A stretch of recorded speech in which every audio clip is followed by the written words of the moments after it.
కోటప్పకొండ నుంచి శ్రీశైలానికి వెళ్ళే road trip అద్భుతమైన అనుభవం. మన ఛానల్‌ని లైక్, షేర్, సబ్స్క్రైబ్ చేసేయండి. హాయ్! మా మాట ఛానల్‌కి స్వాగతం. పార్ట్ 1లో కోటప్పకొండ దర్శనం చేశాం. ఇప్పుడు మనం శ్రీశైలానికి బయలుదేరదాం.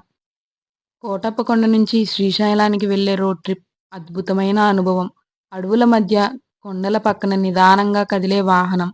భక్తిలోనూ, ప్రకృతిలోని మునిగిపోయేలా ఉంది. ఈ మార్గం మీద ఒక్కసారి తప్పకుండా వెళ్ళాలి. మధ్యలో కొన్ని కాఫీ బ్రేకులు తీసుకుంటూ ప్రయాణం చాలా ఆస్వాదించాం. దారిలో శ్రీశైలం డ్యామ్ దగ్గర ఆగాము. అక్కడ భారీ నిర్మాణం చూసి ఆశ్చర్యపోయాం. కానీ ఆ రోజు నీటి ప్రవాహం అంతగా కనిపించలేదు. డ్యాంలో ఎక్కువగా నీరు లేకపోవడం వల్ల ఇంకా నీళ్లు పూర్తి స్థాయిలో ఉంటే దాని అందం ఊహించడానికి కూడా అద్భుతంగా ఉండేదేమో. కానీ మేము వెళ్ళినప్పుడు నీళ్లు లేవు. సాయంత్రం 6 గంటల ప్రాంతంలో శ్రీశైలం చేరుకున్నాం. ఒక మంచి గదిలో విశ్రాంతి తీసుకున్నాం. మీరు కూడా ఇక్కడ రూమ్స్ ఎక్కడ బుక్ చేసుకున్నారో కామెంట్స్‌లో చెప్పండి. అవసరమైతే నేను హెల్ప్ చేస్తాను. ఫ్రెష్ అయిపోయాక ఫ్రీ దర్శనం కోసం ఆలయానికి వెళ్ళాం. 1 గంటలో దర్శనం పూర్తయింది. భక్తితో నిండిన గర్భగుడిలో శాంతి ఓ స్థిరంగా నిలిచిపోయింది. రాత్రి ఒక బ్రహ్మాండ భోజనశాలలో భోజనం చేశాం. చాలా టేస్ట్‌గా అనిపించింది. మరుసటి రోజు ఉదయం 7:30కి స్పర్శ దర్శనం చేసుకున్నాం. 500 టికెట్ తీసుకున్నాం. దర్శనం ఎంతో ఆత్మీయంగా జరిగింది. మేము వెళ్ళింది శుక్రవారం కావడం వల్ల కుంకుమార్చన కూడా చేపించుకున్నాము. ₹1000 టికెట్. భార్యాభర్తలైతే ఇద్దరికీ ఒకే టికెట్, లేదంటే సింగిల్‌గా 1000 పెట్టి టికెట్ తీసుకోవాలి.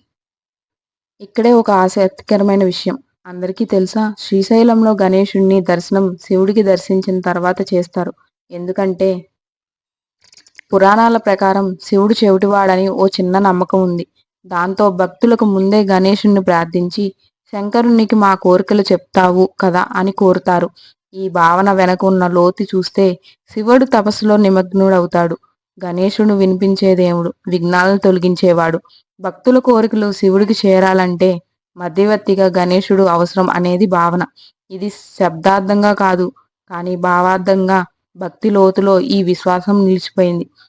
టెంపుల్ వీడియోస్ అవేం తీయలేదు. ఎందుకంటే ఫోన్ అలో ఉండదు కదా, అందుకని రూమ్లో పెట్టేసి వెళ్ళిపోయాము. అందుకే మీకు వీడియో తీయలేకపోయాను. మీరు శ్రీశైలంలో ఏది ఎక్కువగా ఇష్టపడతారు? ఫారెస్ట్లో డ్రైవ్నా, లేక అమ్మవారి ఆలయంలో ఆ తాటాకుల శబ్దమా? కామెంట్లో తప్పకుండా పంచుకోండి. ఇంకా చాలా ఉంది మన ప్రయాణంలో. ఇప్పుడు మనం ప్రకృతి స్వర్గానికి వెళ్తున్నాం. మహానంది పార్ట్ 3లో మహానందిలో ఎలా జరిగింది, ఏం జరిగింది చూద్దాం. Coming soon. వీడియో నచ్చితే లైక్, షేర్, సబ్స్క్రైబ్ చేసేయండి మన ఛానల్ని.